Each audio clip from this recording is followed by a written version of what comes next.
Assalamualaikum warahmatullahi wabarakatuh. Perkenalkan, nama saya Nur Hayati, mahasiswa dari Universitas Pancasakti, dari Prodi Pendidikan Ekonomi A dengan nomor NIM 187200514. Di sini saya akan membuat video sebagai proyek UAS mata kuliah Ekonomi SDM dan Alam dengan dosen pengampu Bapak Karyadi MM.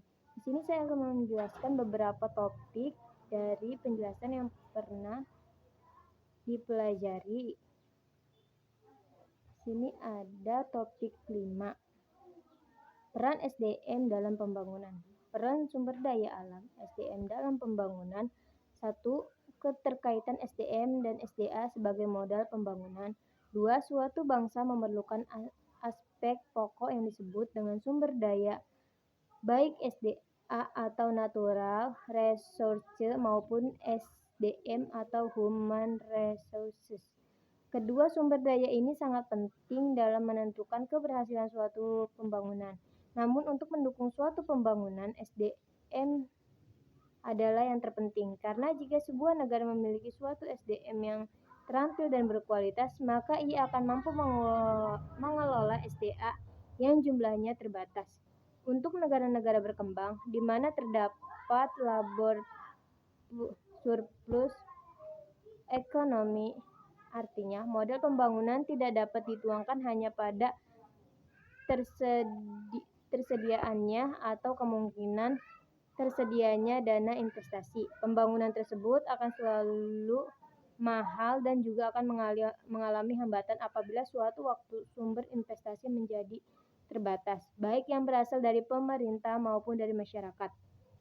Selain itu, jumlah SDM yang besar hendaknya dijadikan sebagai keunggulan karena jumlah penduduk yang besar, apabila dapat dibina dan dikerahkan sebagai tenaga kerja yang efektif, akan merupakan modal pembangunan yang besar yang sangat menguntungkan bagi usaha-usaha di segala bidang.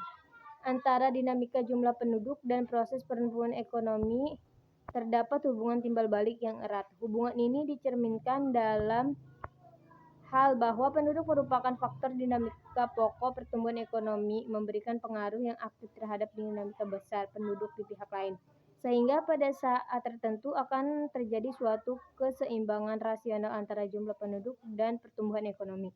Pengaruh jumlah penduduk terhadap pertumbuhan ekonomi timbul pada dasarnya dalam bentuk pertama, penduduk sebagai konsumen. Syarat-syarat terpenting untuk pertumbuhan ekonomi yang seimbang adalah bahwa barang-barang yang dihasilkan betul-betul dibutuhkan masyarakat.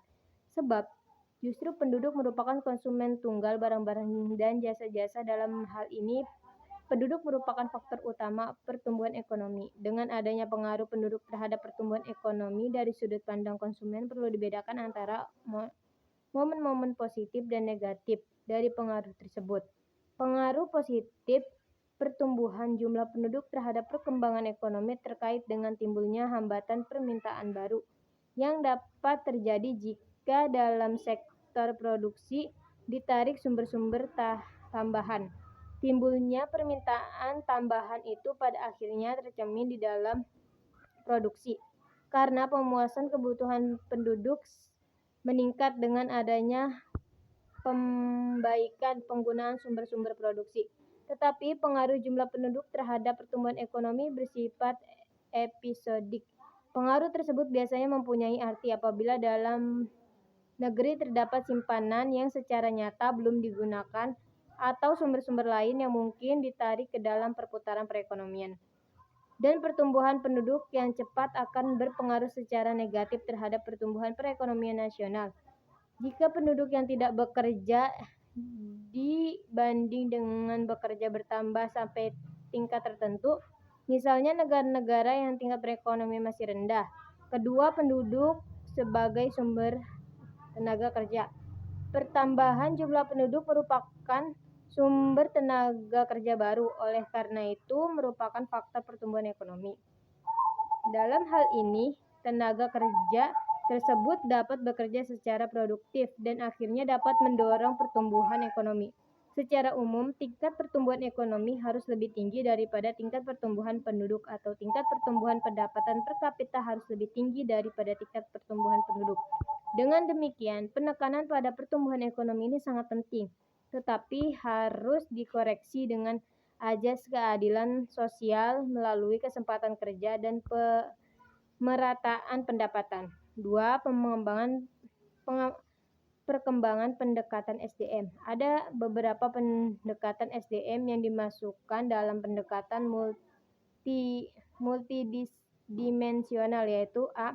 Pendekatan politik. Pendekatan politik terhadap pemahaman penting manajemen SDM berangkat dari keyakinan yang semakin mendalam di kalangan para politis bahwa aset terpenting yang dimiliki suatu negara adalah SDM sebagai negara di dunia. Meskipun tidak memiliki sumber daya dan kekayaan alam, akan tetapi mempunyai SDM yang terdidik, terampil, dan mau bekerja keras, serta setia kepada bangsa ternyata berhasil meraih kemajuan yang sangat besar. B. Pendekatan ekonomi. Pendekatan ekonomi merupakan pendekatan yang paling erat hubungannya dengan pemahaman peningkatan perhatian semakin banyak orang pada manajemen sumber daya manusia. Karena sumber daya manusia sering dipandang sebagai salah satu faktor produksi dalam usaha menghasilkan barang atau jasa oleh satuan-satuan ekonomi. C. Pendekatan hukum. Salah satu indikator kehidupan masyarakat modern adalah semakin tingginya kesadaran para warga negara akan pentingnya keseimbangan antara hak dan kewajiban masing-masing. Semakin meningkatnya kesadaran demikian biasanya dipandang sebagai salah satu akibat positif dari tingkat pendidikan para warga masyarakat. Sebagai makhluk ekonomi, tiap warga berkewajiban menumbuhkan dan memelihara solidaritas sosial. Hal ini berarti antara lain bahwa seorang kaya harus menyadari bahwa kekayaan yang dimiliki itu memiliki fungsi sosial. Misalnya dalam bentuk penggunaan dalam bentuk lapangan kerja yang dapat dinikmati oleh orang lain dan tidak hanya sendiri atau keluarganya. Apabila dikaitkan dengan manajemen sumber daya manusia pada tingkat mikro, yaitu tingkat organisasi, pun harus dihindari timbulnya kesenjangan ekonomi yang terlalu besar antara pemilik modal, para manajer, dan tenaga profesional di suatu pihak dengan pekerja di pihak lain. Pendekatan sosial kultural. Manajemen sumber daya manusia juga memerlukan pendekatan sosiokultural karena berkaitan langsung dengan harkat dan martabat manusia. Selain itu juga manajemen sumber daya manusia ini bersifat universal dan penerapannya tidak pernah bebas nilai. Pendekatan sosio-budaya terlihat lebih jelas lagi apabila diingat bahwa manajemen SDM baik disoroti dari sudut teori manapun aplikasinya selalu bersifat situasional. Meskipun demikian, hal yang tidak perlu dilupakan ialah sistem nilai yang berlaku dalam suatu organisasi merupakan bagian dari kultur yang dianut oleh masyarakat luas. Akan tetapi biasanya terdapat perbedaan-perbedaan yang bersifat idiosinkronatik yang tidak boleh menyimpang dari nilai-nilai sosial yang berlaku. Perbedaan ini timbul akibat beberapa faktor seperti sejarah organisasi, dasar filsafati pembentukan organisasi, filsafat hidup pendiri organisasi, jenis kegiatan organisasi, konfigurasi anggotanya, para stakeholders, dan barang atau jasa yang dihasilkan oleh organisasi. Pendekatan administrasi secara makro, tujuan dan cita-cita serta harapan suatu bangsa diusahakan pencapaiannya dan perwujudannya melalui organisasi yang disebut negara. Secara mikro, tujuan dan cita-cita serta harapan sekelompok orang yang merasa memiliki kesamaan kepentingan juga diusahakan pencapaiannya melalui organisasi, seperti organisasi politik, organisasi niaga, dan lainnya. Secara filsafati terdapat 3 titik tolak pemikiran utama kenapa efisiensi, efektivitas, dan produktivitas perlu ditingkatkan. Sumber daya bukan manusia yang tersedia atau dapat disediakan oleh organisasi selalu terbatas, meskipun tujuannya di situ individualis dan organisasional yang tidak terbatas. Meskipun sumber daya, dana dan sarana serta prasarana kerja mutlak diperlukan, hal-hal tersebut pada dirinya tidak meningkatkan efisiensi, efektivitas, dan produktivitas organisasi. Manusia merupakan sumber terpenting dalam organisasi sekaligus merupakan miliknya yang paling berharga, yang artinya bahwa manusia harus diperlakukan sesuai harkat dan martabatnya, sehingga berlakukan positif dalam kehidupan berorganisasi. Pendekatan teknologikal. Perkembangan ilmu pengetahuan dan teknologi mempunyai dampak yang sangat kuat terhadap manajemen sumber daya manusia. Dampak tersebut dapat bersifat negatif karena pesan yang segera timbul ialah bahwa pemanfaatan berbagi hasil temuan di bidang teknologi berakibat pada kurangnya kesempatan kerja karena semakin banyaknya kegiatan yang dilakukan manusia diambil alih oleh mesin. Keberhasilan pendekatan teknologi terletak pada kearifan manusia. Penggabungkan kemajuan di bidang politik dengan manajemen sumber daya manusia yang berangkat dari harkat dan martabat manusia dalam pendekatan teknologikal terhadap perubahan-perubahan internal yang beraneka ragaman bentuknya seperti perluasan atau penyempitan usaha dan kegiatan, pemanfaatan teknologi, dan sebagainya. Sedangkan perubahan eksternal dapat bersumber dari berbagai faktor seperti faktor pendidikan, faktor kesehatan, faktor kependudukan, dan faktor ketidakpastian dalam menghadapi masa depan. Itu tadi dari topik 5. Langsung di sini ada topik 10. Fungsi pasar tenaga kerja, yakni sebagai berikut. Fungsi untuk sarana penyaluran tenaga kerja, fungsi untuk sarana untuk mendapatkan informasi tentang ketenaga kerjaan, fungsi untuk sarana untuk mempertemukan pencari kerja dan orang atau lembaga yang membutuhkan tenaga kerja. Manfaat pasar tenaga kerja. Manfaatnya yakni bermanfaat untuk membantu para pencari kerja dalam mendapatkan pekerjaan sehingga bisa mengurangi pengangguran. Bermanfaat untuk membantu orang-orang atau lembaga-lembaga yang memerlukan tenaga kerja untuk memperoleh tenaga kerja. Bermanfaat untuk membantu pemerintah dalam mengatasi permasalahan ketenaga kerjaan. Itu tadi dari topik 10. Kemudian ada topik 11. Pengertian pengangguran. Pengangguran adalah angkatan kerja yang belum mendapat kesempatan kerja, tetapi sedang mencari pekerjaan, atau orang yang tidak mencari pekerjaan karena merasa tidak mungkin memperoleh pekerjaan. Pengangguran berdasarkan penyebabnya. 1. Pengangguran struktural. Setiap pekerja membutuhkan keterampilan khusus masing-masing.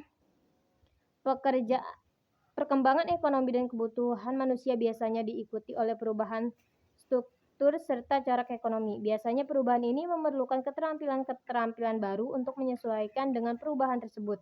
Pengangguran jenis ini terjadi ketika para tenaga kerja tidak dapat mengikuti keterampilan yang diminta karena adanya perubahan struktur ekonomi. Karena itu disebut dengan pengangguran struktural. 2. Pengangguran konjungtur. Pengangguran konjungtur adalah pengangguran yang terkena dampak perubahan dalam perekonomian. Utamanya adalah dampak dari permintaan penawaran terhadap suatu barang. Mereka adalah pekerja yang harus dikurangi pada saat produksi menurun karena berkurangnya permintaan. Hal ini dilakukan untuk mencegah kerugian yang lebih besar. Pengangguran friksional. Pengangguran ini terjadi karena adanya perubahan kesulitan, yaitu mempertemukan pencari kerja dengan lowongan pekerjaan. Hal ini terjadi karena banyak hal, tetapi biasanya letak geografis dan kekurangan informasi menjadi penyebab utamanya. Selain itu, pencari kerja yang berhenti karena pencari pekerjaan yang lebih baik juga termasuk dalam golongan ini. 4. Pengangguran musiman. Pengangguran ini terjadi karena adanya perubahan musim, misalnya petani. Mereka hanya akan bekerja pada musim tanam dan musim panen. Tetapi selain itu mereka akan menganggur. Inilah yang disebut pengangguran musiman. 5. Pengangguran teknologi. Pengangguran ini terjadi karena bidang-bidang Produksi yang dulunya dikerjakan dengan tenaga manusia sekarang bisa menjadi lebih mudah jika dikerjakan dengan teknologi. Hal inilah yang membuat posisi manusia tergusur dengan digantikan oleh mesin. 6. Pengangguran volunteer. Pengangguran ini agak lucu sebenarnya. Golongan ini adalah orang-orang yang menganggur karena sukarela. Mereka sebenarnya bisa mendapatkan kerja, tetapi tidak mau atau sukarela tidak bekerja. Biasanya hal ini terjadi karena orang tersebut dapat warisan atau faktor lain yang menyebabkan ia tidak perlu bekerja. Kaya mendadak. Pengangguran berdasarkan sifatnya. Pengangguran terbuka. Pengangguran terbuka adalah pengangguran yang tidak memiliki pekerjaan. Pengangguran terbuka terjadi karena kurangnya kesempatan kerja yang ada, tidak mau bekerja, atau adanya ketidakcocokan antara lowongan kerja yang ada dengan latar belakang pendidikan. 2. Setengah menganggur. Setengah menganggur adalah orang yang pekerjaannya kurang dari 35 jam per minggu. Pengangguran terselubung. Pengangguran ini terjadi ketika ada tenaga kerja yang tidak bekerja dengan maksimal. Dalam artian sebenarnya dia bisa melakukan hal yang lebih, tetapi karena tidak dibutuhkan maka ia menyimpan kemampuannya tersebut. Cara mengatasi pengangguran. Berikut adalah beberapa cara untuk mengatasi pengangguran. Adalah membuka lapangan kerja, meningkatkan peredaran modal usaha, menempatkan pencari kerja di tempat yang tepat, melatih para pencari kerja untuk membuat usaha sendiri, memberikan penyuluhan ke masyarakat. Demikian, hanya itu saja yang dapat saya sampaikan. Kurang lebihnya saya mohon dibuka pintu maaf yang seluas-luasnya. Saya akhiri, wassalamualaikum warahmatullahi wabarakatuh.